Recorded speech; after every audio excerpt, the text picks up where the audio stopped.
춤추며 주 찬양 기쁜 나의 마음 주께 드려 노래로 주 찬양 모든 악기로 주를 찬양 춤추며 주 찬양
교회 소식입니다. 2부 예배 마치면 바로 기관장 회의가 있겠습니다. 3부 예배 후에 하반기 정기당회가 있겠습니다. 새벽 기도회는 다음 주일 지난 9일 화요일부터 다시 시작하도록 하겠습니다. 우리 심희섭, 유소윤 가정의 자녀 심로하 첫 돌을 맞았습니다. 여러분들 6일 오후 6시 30분에 행사가 있습니다. 기도해 주시고 축하해 주시면 고맙겠습니다. 그리고 이지수 권사님께서 지금 많이 위독한 가운데 있습니다. 그런데 많이 기도해 주시기 바라고요. 의사의 말로는 가정이 와서 가족들 다 와서 인사를 했으면 좋겠다라고 말씀하시는 걸 보면 많이 안 좋으신 것 같아요. 위해서 기도해 주시고 또 우리 김기동 장로님이나 홍병희 선교사님 빠른 치유 그리고 빠른 회복 그리고 적응을 위해서 함께 기도해 주시면 고맙겠습니다. 드린 예물을 위해서 우리 이 시간 함께 기도하도록 하겠습니다.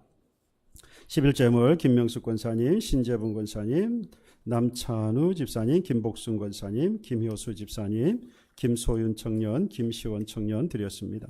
감사의 인물입니다. 김보무 장로님, 하덕순 권사님, 김명숙 권사님, 범사에 감사드립니다. 조봉순 집사님, 호진욱 집사님, 송자혜 집사님, 이예은, 이승윤 어린이, 김시원 청년, 김소윤 청년, 김종빈, 김성빈 청년, 장혜숙 집사님들이었습니다.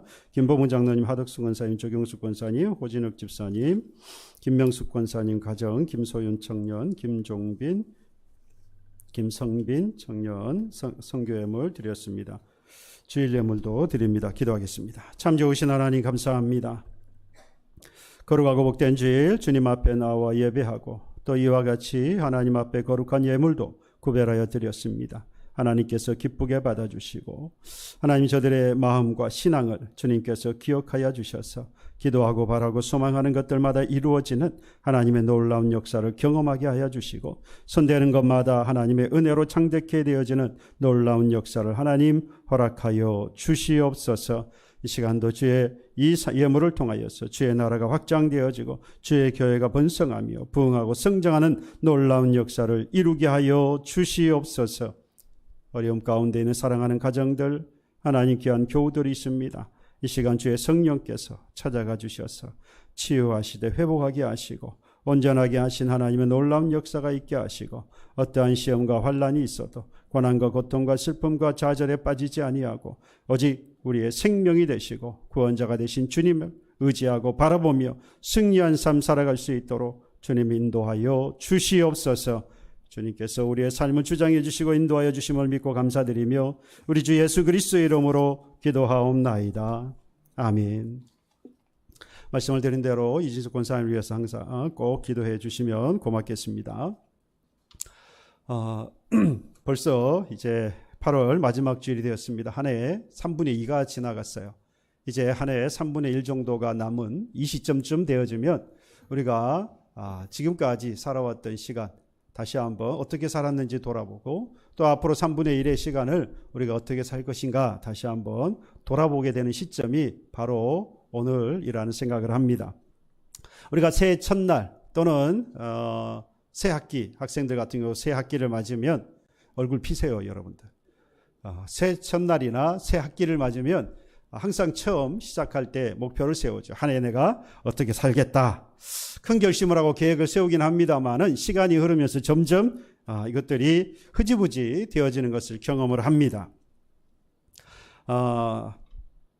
다이어트도 한번 결심을 해보고요. 그리고 운동도 한번 해보겠다고. 그런데 며칠을 가지 못해요. 통계상으로도 보면 한 해에 세웠던 계획이 대부분 80% 정도가 2월이 지나가기 전에 다 포기를 한다고 그래요. 그러니까 여러분들 너무 의기소침할 필요 없습니다. 80%가 다 포기해요.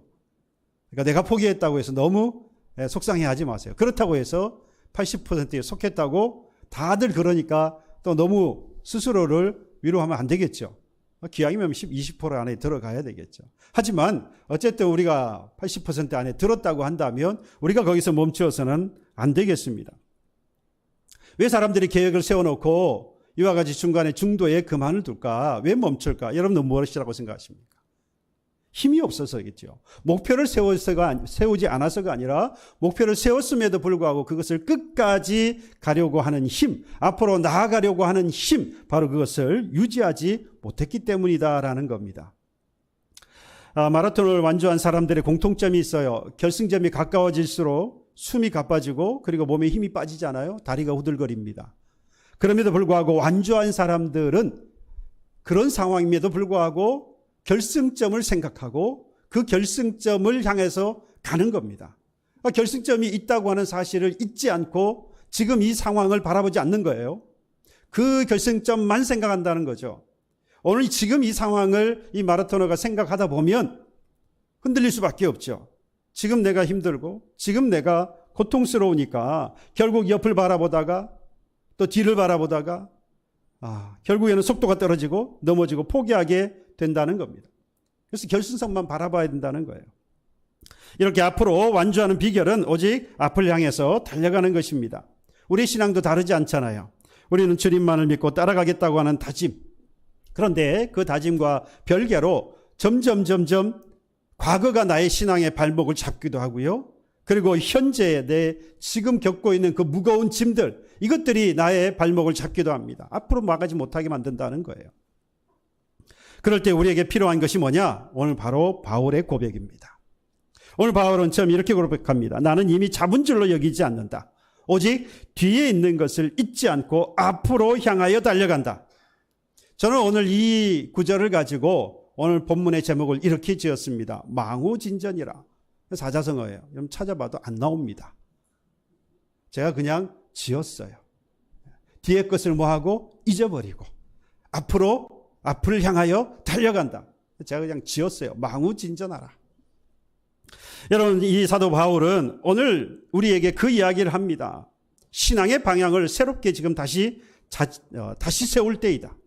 그런데 오늘 내가 신앙의 제자리 걸음을 하고 있거나 또는 퇴보하고 있다고 한다면 다시 앞으로 나아가기 위해서 오늘 힘을 내고 또 나아가야 할 것인데 그 시작점이 오늘이 되어야 하지 않겠냐는 겁니다. 그러기 위해서 오늘 이 바울의 권면을 볼 필요가 있는데요.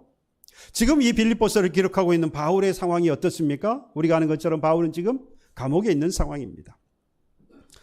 인생을 결승점을 향해 달려가는 경주로 비유를 하고 있는 이 지금 바울의 현재의 시점은 감옥이라는 거예요.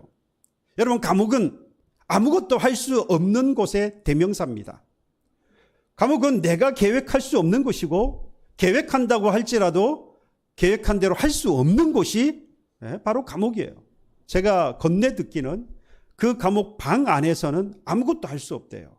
내가 지금 피곤하니까 자야지 안 돼요. 내가 좀 운동을 해서 몸을 좀 키워야지 안 돼요. 아무것도 할 수 없대요.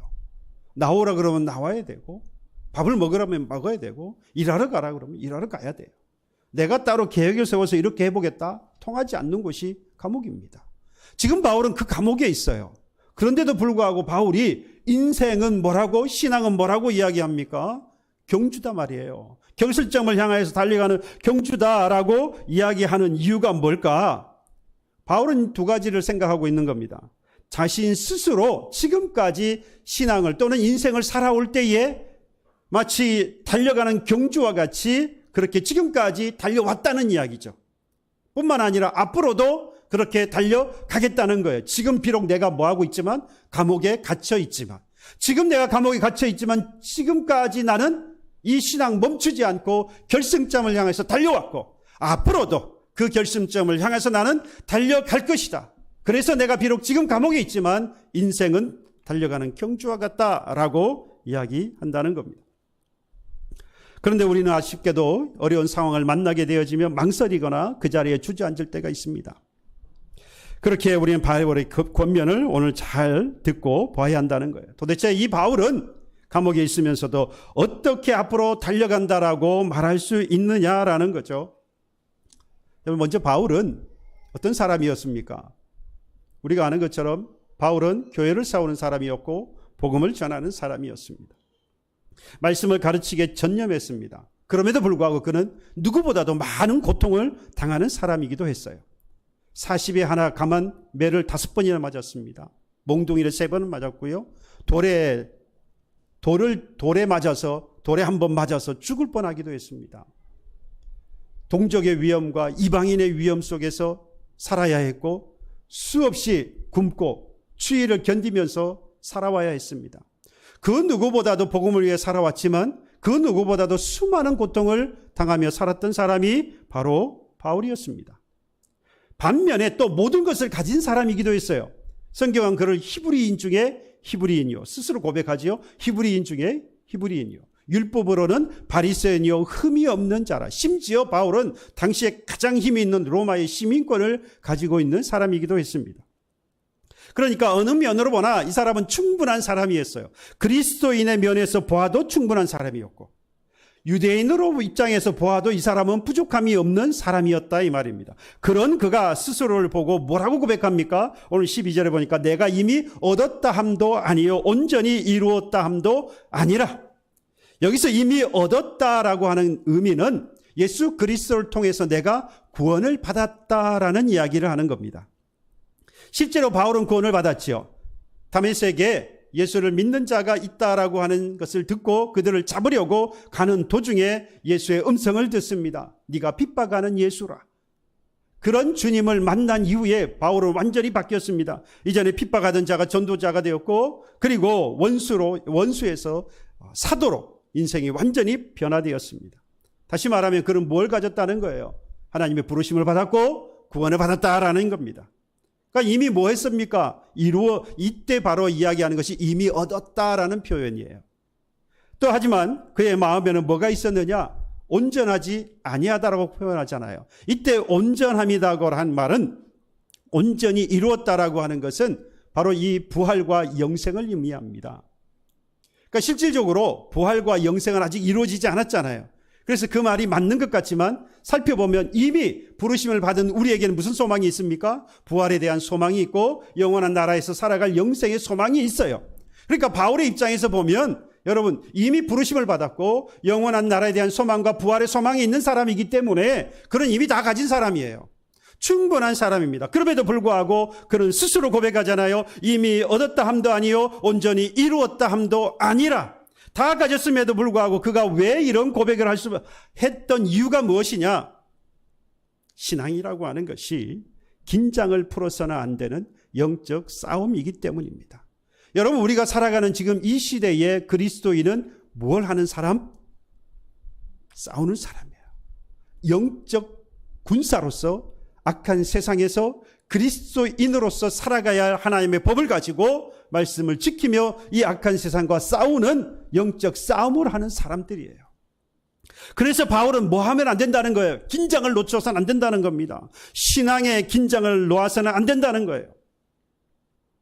신앙은 자만도 절망도 금물입니다. 신앙이라고 하는 건 자기 자랑이나 자기 비하도 금물입니다. 바울은 모든 것을 가지고 있었어요. 모든 것을 다 이룬 사람입니다. 언제든지 그래서 자만할 수 있고 자기 자랑에 빠질 수 있고요. 절망과 자기 비하에 빠질 수 있다라고 하는 사실을 바울은 너무 잘 알았습니다.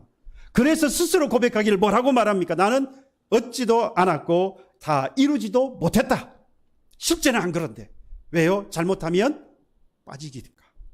신앙의 긴장감을 놓쳐버리고 자기도 모르는 사이에 자만과 자기 자랑에 빠질 수 있고 절망과 자기 비하에 빠질 수 있기 때문입니다. 가정에서 자녀를 키우는 부모가 내가 부모로서 이제 완벽하다, 다 자녀들을 위해서 살았다라고 말할 수 있는 사람 어디 있겠습니까? 만약에 그렇다면 그 가정은 평안할 수 없어요. 회사에서 수십 년 일을 하고 또는 경영을 하는 사람이 이제 나는 이 사업에서 도같았고 이 사업을 나는 다 한다. 여러분 그때부터 그 순간부터 성장은 멈출 수밖에 없습니다. 여러분 우리는 언제나 자만과 자기 자랑, 절망과 그리고 자기 비하 이 둘 사이에 빠질 수 있는 연약한 사람들입니다. 그래서 어느 쪽에도 빠지지 않도록 우리는 뭐 해야 한다는 거죠? 신앙의 긴장감을 놓아서는 안 된다는 거예요. 그래서 우리는 다 얻지도 그리고 다 이루지도 못하였다라고 하는 이 신앙의 긴장감 이걸 가질 때에 여러분 퇴보했던 나의 신앙은 일어서게 될 것이고 그리고 제자리걸음이었던 나의 신앙은 다시 걷기 시작해서 목표를 향해서 달려나가게 될 줄로 믿습니다. 그렇다면 여러분 바울은 어떻게 사는 것이 바로 이 신앙의 긴장감을 놓지 않고 인생을 사는 것이라고 말하느냐. 이게 중요하잖아요. 신앙의 긴장감을 놓지 않겠다. 그렇다고 하면 이 신앙의 긴장감을 놓지 않는 것이 신앙의 긴장감을 놓지 않는 삶은 어떤 거냐? 13절에 말합니다. 오직 한 일, 즉 뒤에 있는 것은 잊어버리고 앞에 있는 것을 잡으려고 달려가라. 망우 전진하라. 뒤에 것은 잊어버리고 앞에 것을 향하여 달려가라. 여러분 바울은 지금 과거의 완전한 결별을 선언하고 있는 겁니다. 그런데 여기서 중요한 질문 한 가지가 있죠. 정말로 우리는 과거를 잊을 수 있습니까? 과거를 완전히 잊고 사는 사람은 없습니다. 바울도 이미 과거를 기억하고 있어요. 바울은 지난날 교회를 자신이 핍박했던 죄인이었다는 사실을 그는 생생하게 기억하고 있습니다. 그래서 고린도전서 15장 9절에 보면 나는 사도 중에 작은 자라고 표현했고요. 에베소서 3장 8절에서는 모든 성도들 중에 가장 작은 자보다 작다라고 했어요. 그만큼 그는 스스로 어떤 사람이었는지 과거에 어떤 죄인이었는지 스스로 잘 알고 있어요. 잊지 않았습니다. 그런데도 불구하고 과거를 잊는다라고 할 때 이 잊는다는 표현은 그럼 뭐냐? 과거에 매이지 않는다라는 말씀입니다. 기억을 없애는 것이 아니라 과거에 더 이상 매이지 말라는 이야기예요. 여기서 우리가 매이지 말아야 할 과거 두 가지가 있습니다. 첫 번째는 실패와 죄에 대한 과거입니다. 바울에게는 교회를 핍박했던 것뿐만 아니라 그 이전에 스데반 집사를 죽이는 데 앞장섰고 그 일을 진행했던 사람입니다. 어두운 과거가 있어요. 그리고 예수를 믿는 사람들을 감옥에 가두고 그리고 죽이는 일에 앞장섰던 그런 어두운 과거가 있는 사람이에요. 하지만 그는요, 그 죄책감에 사로잡혀서 주저앉아 있지 않았습니다. 거기에 얽매이지 않았어요. 하나님의 용서를 구했고 용서를 받은 자로서 앞으로 계속해서 나아갔습니다. 두 번째 우리가 매이지 말아야 할 과거가 있어요. 성취와 자랑의 과거입니다. 바울은 율법의 의로는 흠이 없는 바리새인이었습니다. 가말리엘 문화에서의 최고의 교육을 받았고요. 종교적으로 위대한 사람이었습니다. 존경을 받는 사람이었어요. 하지만 그는 이런 과거의 영광에 안주하지 않았습니다. 오히려 가난한 복음자의 삶으로 그는 나아갔어요. 여러분, 우리 삶을 돌아보면 과거에 붙잡혀 살아가는 경우가 우리는 너무나도 많습니다. 어떤 교우들은요, 과거의 상처, 실패 때문에 발걸음을 멈추기도 합니다. 사업의 실패나 인간과의 관계, 여기서 받은 상처 때문에 또는 믿음 생활에서 온 좌절, 이런 것들로 인해서 나는 더 이상 안 된다. 나는 여기까지인가 보다. 스스로 선을 그어버리고 거기에 멈춰서는 사람들이 많습니다. 어떤 경우는 내가 젊었을 때는 열심히 헌신하고 봉사했는데 이제는 더 이상 할 수 없는, 힘들어서 못하겠다. 과거의 열심에 머물러 버리는 경우도 있어요. 교회도 마찬가지입니다. 과거에 부응했던 그것들만 생각하면서 거기에 머물러 있어 앞으로 나아가지 못하고 쇠퇴하는 교회들이 많이 있습니다. 여러분, 살아있는 교회는요, 과거를 오히려 발판으로 삼아서 내일을 준비하는 교회 아니겠습니까? 그런 점에서 저는 우리 교회가 바로 내일을 준비하는 교회라고 하는 확신이 있습니다. 왜냐? 우리는 분명히 과거에 아픔이 있었고 상처가 분명히 있습니다. 지금도 그걸 가지고 있어요. 그럼에도 불구하고 우리는 거기에 매몰되지 않잖아요. 거기에 머물러 있지 않지 않습니까? 오히려 거기에서 나와서 과거에 매몰되거나 거기에 매여 있지 않고 매 순간마다 사역을 위하여서, 교회로서 감당하여 사역을 위해서 우리가 달려가고 있지 않습니까? 계속해서 이 모든 것이 하나님의 은혜인 줄 알고 감사하면서 어떤 과거에도 매이지 말고 미래를 향해 전진해 가는 교회가 되기를 간절히 기도하고 소망하고요. 나아가서 바로 그 주인공이 여러분들이 되기를 주님의 이름으로 축복합니다. 이렇듯 신앙이라고 하는 것, 실패한 이 과거를 넘어서야 하는 겁니다. 그리고 언제나 앞으로 나아가는 겁니다. 정지가 아니라는 거죠. 또 한편에서는요, 과거의 성취도 우리가 내려놓아야 합니다. 내 과거의 업적들이 있잖아요. 행적들이 있죠. 이러한 열심이 있습니다. 이것들을 자랑하다 보면 여러분, 우리는 현재와 미래는 멈춰버리고 맙니다. 나아가지 못하니까요. 신앙이라고 하는 건 과거의 기록이 아닙니다. 여러분들이 살아왔던 과거의 그 기록들이 여러분들의 신앙을 말하지 않아요. 오늘의 결단과 그리고 오늘의 그 삶, 그 실천이 여러분들의 신앙을 말하고 있는 겁니다. 과거에 매이지 말고 신앙의 긴장감을 가지고 앞으로 나아가기를 주님의 이름으로 축복합니다. 그렇다면 우리가 달려가야 할 목적지가 무엇이냐? 이게 중요한 이유는 그 목적지가 없다면 오늘 우리가 달려갈 힘을 낼 수 없기 때문이죠. 바울은 그것을 이렇게 이야기했습니다. 14절, 표대를 향하여 그리스도 예수 안에서 하나님이 위에서 부르신 부름의 상을 위하여 달려가노라. 여기서 표대는 결승선을 말합니다. 인생으로 보자면 목표 지점, 목표를 말할 수 있죠. 결승점이 없이 달린다. 여러분, 이건 고행이고 고통입니다. 고문입니다. 어디로 가는지 모르고 뛰거나 또는 어디가 결승점인지 모르고 뛴다. 여러분, 이 사람처럼 불행한 사람이 없잖아요. 반면에 결승점이 분명한 달리기, 그 달리기를 하는 사람, 여러분 아무리 힘들어도 참을 수 있습니다. 왜요? 결승점이 있잖아요. 2024년에 파리올림픽에서 한 마라토너가 고백을 했어요. 42.195km, 정말로 멀고 긴 힘든 그런 거리입니다. 하지만 금메달을 생각하면 발걸음이 가벼워집니다. 그리고 결승선이 보이면 마지막 스퍼트를 낼 수 있습니다. 여러분, 바울은 이와 같이 자신의 인생 목표가 분명했어요.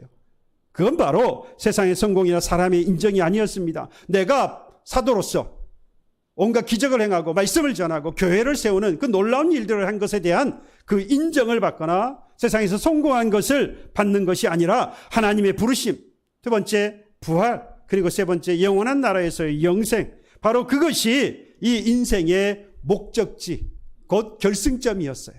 바울은 거기까지 달려가는 것이었습니다. 그래서 오늘 감옥에 있지만 그는 거기에 매몰리지 않을 수 있었던 겁니다.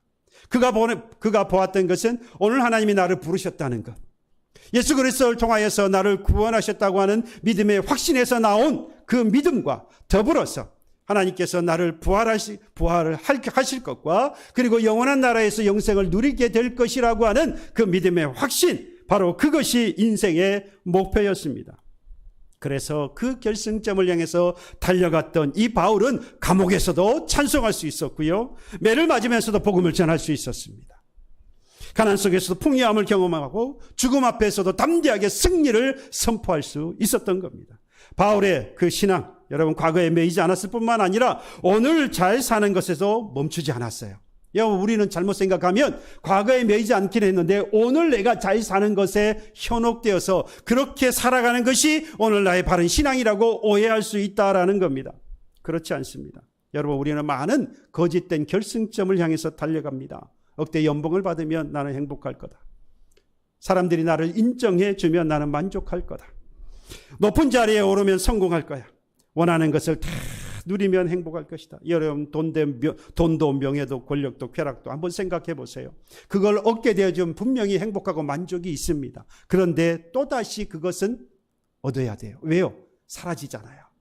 그러니까 또다시 구해야 하고 또다시 얻으려고 해야만 합니다. 그래야 행복감을 느끼고 그래야 만족감을 누리게 되어집니다. 그런데 하나님께서 주신 부르심과 나를 구원하셔서 부르심과 그리고 부활과 영원한 나라에서의 영생의 삶을 생각해 보세요. 여러분, 이것은 한 번 주어지면 우리에게 행복을 주고 두 번, 세 번, 여러분 그걸 구할 이유가 없어요. 한 번 주어진 것으로 영원하기 때문입니다. 바울은 이 소망을 가지고 바로 이것이 영원한 상인 줄 알고 이것을 바라보고 끝까지 나아갈 수 있었던 것입니다. 나를 부르시고 부활과 영생의 영광을 바라보며 다시 일어서서 결승점까지 달려갈 수 있는 저와 여러분 되기를 주님의 이름으로 축복합니다. 여러분, 8월 마지막 주일입니다. 우리도 신앙의 방향을 이제 다시 한번 점검해 볼 시간이 되었습니다. 나의 신앙이 혹여라도 제자리 걸음이거나 또는 퇴보하고 있지는 않은지 다시 한번 그렇다면 일어서서 달려갈 수 있기를 소망합니다. 나를 하나님의 자녀로 부르신 하나님이 약속하신 그 부활과 영생이 완성되어지는 그날까지 저와 여러분들 함께 달려갑시다. 그러기 위해서 오늘 이 시간에 자만과 절망, 자기 자랑과 자기 비하, 여러분 빠지지 않도록 신앙의 긴장감을 놓지 마십시오. 그리고 실패와 좌절, 성공과 자랑 있습니다. 그러나 이것은 우리가 버려야 할 과거입니다. 매이지 말아야 할 과거예요. 이 과거에 매이지 말고 과거에 나와 가족과 교우들, 여러분 우리들이 얼마든지 그들과 살면서 용서하고 용서받아야 할 것들이 있지 않습니까? 여러분, 이 시간 용서하십시오. 그리고 용서를 받으십시오. 그리고 위로하시고 위로를 받으세요. 그리고 현재에 안주하지 말고 더 다른, 더 나은 신앙을 향해서 나아가시기 바랍니다. 망후 전진합시다. 매일 조금씩이라도 어제보다 나은 오늘, 그리고 오늘 더 그리스도를 닮아가는 저와 여러분들 가족이 되기를 주님의 이름으로 축복합니다.